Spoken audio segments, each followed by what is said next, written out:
Quarantine your coins. Social distance from these banks and take the mask off so we can actually reveal the truth about the banking system. In this video, we're going to discuss where banks get their monies from, why banks are extremely corrupted and a huge Ponzi scheme, why taxes are unnecessary, yeah, I said it, and other things that are going on in the world that will make these current protests and riots seem like a parade. So please make sure to keep it locked for all that and more. It's Crystal with the Cash Compass. All right, welcome and welcome back. I am here to teach you all the things that you should have learned in school about money, but for whatever reason, they forgot to mention it. Please be sure to subscribe because we talk about everything from personal finance to investing to the economy. Let's get into it. So there's obviously a lot going on in the world right now that I absolutely have to address. There's no way that anybody on here has not seen it, and I think it's really important for me to talk about it. I am going to go into more detail at the end of the video because I know obviously you guys are mostly here for the banking video. But what's going on is it's very heavy. I couldn't even record because I was just feeling extreme emotions just from everything that was going on.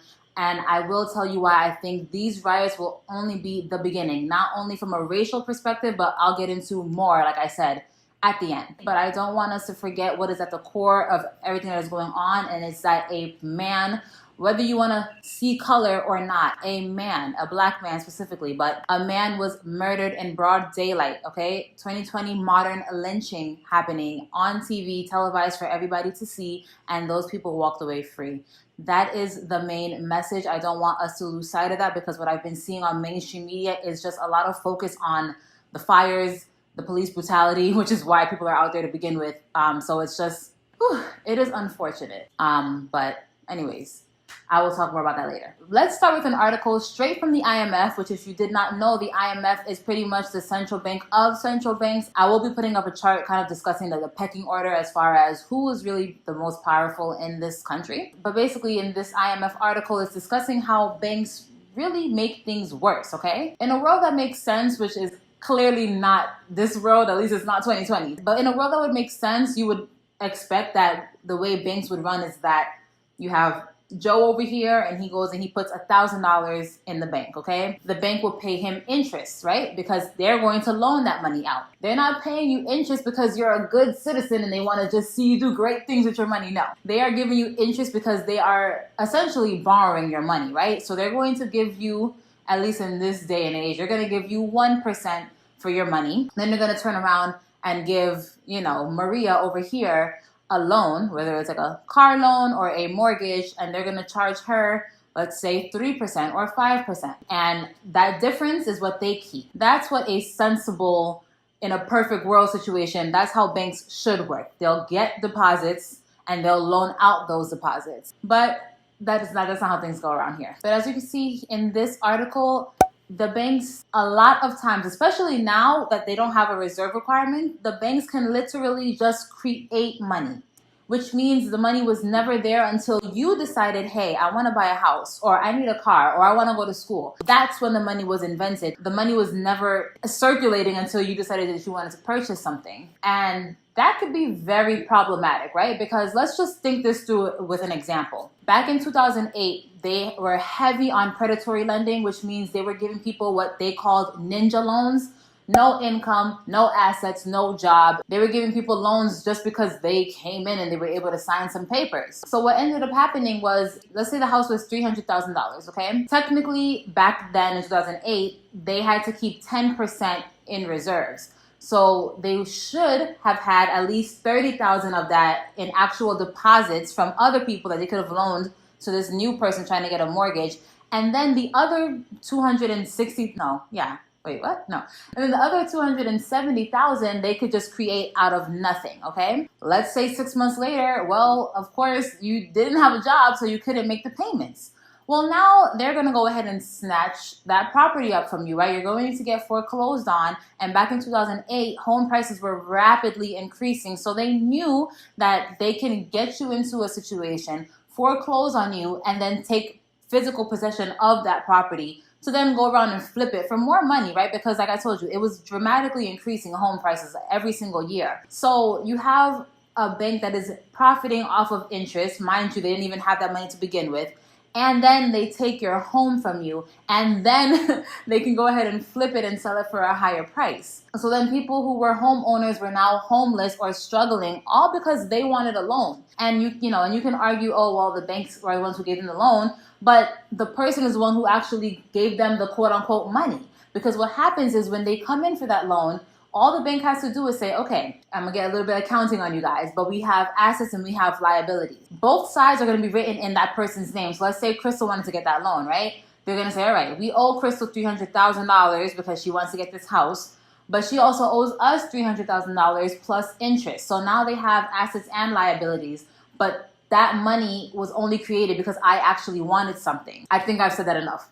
So how does this create larger booms and busts? Because in this article, it also says that banks can lead to much more dramatic recession. So let's talk about that. And this has something to do with, the easy lending standards, like I've already mentioned. So everybody is getting a loan. A lot of times these loans might be bad apples, right? So you'll have some good loans with people who actually had a job, and then you'll have a lot of bad loans that actually haven't been loaned out, but because they are looking for that return, they're going to loan it out anyways because they're going to get rid of that loan. And I will talk about that soon. But when it is so easy to get a loan, back then, now they have a little bit more stricter lending, but you can still get a loan relatively easily. And then the Federal Reserve also has rock bottom interest rates, so it makes it pretty easy for you to get a home at an affordable amount, right? This is simple economics, supply versus demand. When there's a lot more demand going in, that will push the prices up. And when they're lowering interest rates, it makes it more affordable because now people are actually saving a little bit of money on interest.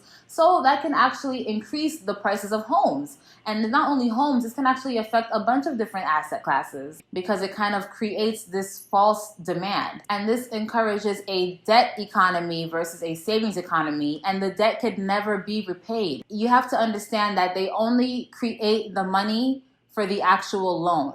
So that $300,000 home over 30 years could generate, let's say, $200,000 worth of interest. But nobody printed the money for the interest. So what happens if everybody tried to pay their debt off at the same time? You couldn't do it because there's interest payments that you would have owed that were never actually created. So then what happens when people can't actually make their payments, right? They come up to hard times, they start kind of constricting how much they're actually spending, and then that ends up dramatically contracting the economy, our GDP, which I will have a video on GDP and growth kind of explaining what that is, so please be sure to subscribe.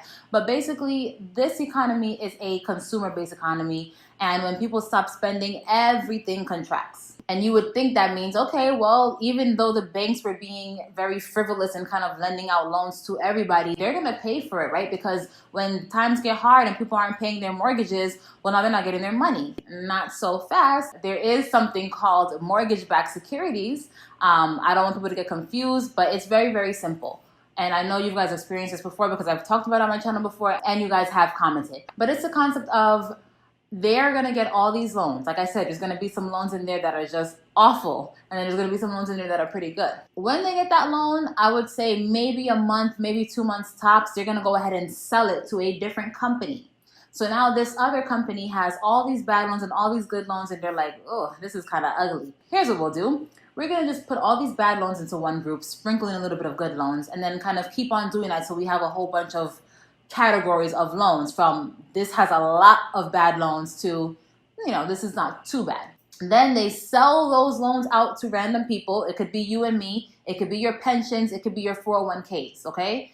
So what they have done is they've taken the risk off of their books, because in a lot of times what happens is the bank can keep a piece of this, right? Normally they'll keep a little, they call it tranche. They'll keep a little piece of the bad loans, but it's like something like 90% of the other loans are dispersed to people who have no clue about what's going on. So you could be invested in this in your 401k and have no clue. And when we actually reach times where people are not paying their mortgages and people are struggling, that risk has now been spread out across unsuspecting people. Okay, the banks are not paying for it. They might have a small little loss that they pay for, but everything else is to people who are depending on their pensions when they retire, for their 401ks when they retire. Also some seasoned investors, but a lot of it does get dispersed to people who have no clue what's going on and couldn't even tell you what a mortgage-backed security was. And obviously this is not really a bad thing in good times, right? Because if everybody's paying their mortgages, well then you are going to be seeing increases in your 401k and your pensions because the times are good. But this is not something that works when everybody is struggling like we are right now. If banks were forced to actually only lend out money they had, so in other words, if they were forced to have a 100% reserve requirement, mind you, right now we have a 0% loan requirement. So back to that example that I had, if you wanted a $300,000 loan, they don't need $30,000. They can just go ahead and give you the full $300,000 out of nothing. And keep in mind, I forgot to mention this, but keep in mind, even with the 10% that they had to have, they didn't have to have that either because they could have borrowed it from other banks who might have had more than the 10% requirement. So these banks didn't really have to have it at all. But at any rate, now we have a completely 0%. Okay, versus if we had 100% reserve requirement, where if Crystal puts in $100,000 in the bank, well, then they can loan out $100,000. If we had that, it would literally force prices to be leveled and to be equal with incomes, right? Because if I'm not making a lot of money, I won't be saving a lot of money. If I'm not saving a lot of money, then they can't lend out a lot of money. And if they can't lend out a lot of money, then these houses cannot go high, because if the prices keep on increasing but nobody has the money to purchase them, well, then the price has to go down. Again, it's supply and demand. If I'm trying to sell a house for $500,000, but none of the banks are really lending, no one really has money, well, I can't sell it for $500,000. I'm going to have to sell it, keep on lowering the price until we actually find some sort of market equilibrium. I don't think we'll ever see that, but we would see dramatic price reductions because it would force people to actually maintain a budget, kind of like how we have to. So that would basically dramatically reduce inflation, because as it stands right now, when they create all this money, it has to go somewhere. A lot of people will tell you, oh, like in 2008, we didn't have any inflation. But do you see home prices? Do you see the stock market? I mean, even right now, the stock market has pretty much had a V-shaped recovery. That's the only V-shaped recovery we're going to see, actually, because we're not seeing it in the economy. But they've pretty much had or at least a check-shaped recovery. They haven't made the full V yet because of all this stimulus and this funny money. So I can't talk about the banks without talking about the Federal Reserve, because they do go hand in hand. So in this chart right here, this shows what they believe to be the order of power once you're actually following the money. So you'll see the government is at the bottom pretty much with us, which is why, this might be a little bit controversial, but this is why I think, while voting might make some changes, it doesn't really make a lot of changes, because the real change is where the money is, okay? Money talks. Why people have a lot of struggles right now is directly because of the banks and the Federal Reserve. It is not because of the presidents. My opinion, of course, but you can't argue with facts, which is the banks are creating funny money, lending it to people, and then snatching actual assets up from them. The real power is in he who holds the money. So you'll see here they have the governments, then they have the corporations, then you have the banks on top of it all, because they're the ones who pretty much call the shots. They're the ones who are loaning out money into this economy, and money is created, or currency is created, through debt. And it's crazy because it takes them weeks and months to get us a stimulus package and to get PPE for these doctors. But then the Federal Reserve can team up with the Treasury and give all this money to these large corporations. And they can also have all this police equipment ready to go, but they didn't have hand sanitizer. Jerome Powell, which is the chairman of the Federal Reserve, has literally said there is an unlimited supply of money we have. We just need Congress to actually get things voted in. If there is an unlimited supply of money that you guys can quote unquote print digitally, why am I paying taxes? Why are there people who are homeless? Right? Because you can print money whenever you want to. Why are you even voting on stimulus checks? Don't tell me there's an unlimited amount of money, but then it's not unlimited when people need this PPE or they're looking to give hazard pay or whatever. I mean, it's definitely extremely contradictory. And the argument for that is normally, oh, well, they can't print that much money, then that's what's going to cause hyperinflation.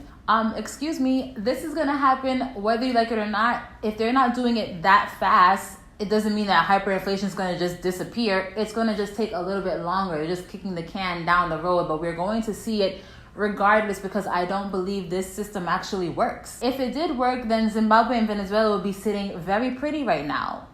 and they're not. So what could actually mitigate this? Having a gold-backed system, which I don't believe would ever happen again. That would basically be them giving up all their power. They are the ones that create this wealth gap. If they were not able to have predatory lending, if they were not able to print money out of nowhere, it would force the economy and the finance world to be one, right? Main Street and Wall Street. If we had a situation where the only money they could loan out is money that actual Americans had to give, well, then they couldn't just loan out money everywhere. And the money directly helps their friends up top first. And then it trickles down into us. And then by the time we get that money, things have already inflated. Okay, our incomes are not keeping up with inflation. Our income cannot keep up with the funny money that they are creating anytime somebody wants a loan. So if we had either 100% reserve banking system or a gold system, it would require them to actually have something, tangible before they actually go out and start giving all this money away. If they wanted to fund wars, it would have to be with money that was in our bank account or money they've actually dug up from the ground, right? Because gold is the true money of this world. They use money and currency interchangeably. I'm so guilty of that. But money, true money, is gold. I do have a video talking about that up here if you want any more information. But both of these things would dramatically reduce prices of homes and of other asset classes because it would force people to actually spend what they have. I don't know that we will ever see these things, but it's important to understand that these banks are literally profiting off of money created out of nothing. The Federal Reserve is not the only people who create money. It's really the banks who create the majority of the money, and then they cause these huge contractions because they are pushing prices up so rapidly and by so much because they have no legislation preventing them from doing so. All right, and if you want my true opinion, we're talking about a lot of the looting going on. All I see on mainstream media is focused on the looting. Let me tell you what the biggest looting is, okay? We got $1,200 stimulus checks. And when I say we, it wasn't even everybody. But, a lot of people got $1,200 stimulus checks, okay? Whoop-de-doo. These corporations, they got billions, if not trillions, because we cannot audit the Fed. Remember that. We don't know if what they're telling us is true. So we have to just go based off what the Federal Reserve has told us. And they've claimed it's only was $500 billion. But we all know it was definitely more than that. And they didn't have to actually vote on that. Okay? And they teamed up with the Treasury, which basically means they put our livelihood on the lines for those things. We have to work and pay taxes to pay these debts back while they gave the majority of the money to their friends in these big corporations. You saw the pyramid that I showed you. The corporations, at least according to this little pyramid, are above the government, okay? They're the ones really making the most of the decisions as far as finances go. And it's crazy that instead of talking about that, which affects everybody, obviously this situation is more focused on race and trying to divide us up. But these banking systems, they literally rob from all of us, and they create that really wide gap between the rich and the poor. And it will continue to do so if we don't actually take action. And why I said before that I think that this is just the beginning is because if you've been watching my channel, I've been telling you guys already, get protection. And I told you what I meant by that. I told you, if you come over here, you're going to see exactly what I mean by protection. Now, I didn't imagine it being because of George Floyd. Obviously, I could not predict that. But there was going to be unrest. 40 million people have lost their jobs. A lot of people can't even get into unemployment. A lot of people have been stuck in their homes for literally months without anything to do. People are frustrated. They just needed something to actually kind of tip them over that ledge. And that's what this has done. I've told you get protection. I will still say it again. I think it'll get worse because we haven't even seen the true cracks in the financial part of the economy yet. We haven't experienced that. And while I do think the looting is unfortunate, that does not represent what the protesters are trying to get out. I think the message is getting so lost because mainstream media seems to be focusing only on the looting. I've been watching these things, which I probably should stop, but I've been watching it for hours and hours and hours. And all I'm seeing is fires, smoke, destruction, police brutality, and anger. And I have not been seeing a lot of focus on what I believe is the most important part, right? The heart of what's going on is because a man has had his life stolen from him by people who are supposed to be protecting him. The same people that are supposed to be protecting him and his community have failed him over what they believe to be a counterfeit check. And this is not the first time this has happened. So